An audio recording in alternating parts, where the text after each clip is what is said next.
निषेध, फुट, द्वन्द्व र विद्रोहले हामी कमजोर हुन्छौँ। परस्परको राग, द्वेष, प्रतिशोध र निषेध राजनीतिमा हुनु हुँदैन। जनचाहना समेतलाई मनन गरी देशलाई केन्द्रमा राखेर कदम बढाउनु विलम्ब नगरौँ।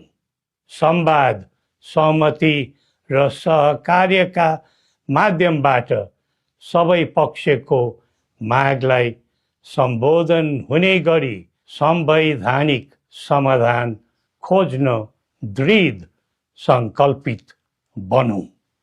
नेपाल शान्तिको भूमि बनोस्, उन्नतिको मुलुक बनोस् अनि आफ्नै मौलिक सनातन र पहिचानबाट परिचालित एवं प्रतिष्ठित बनोस्। सबै नेपालीले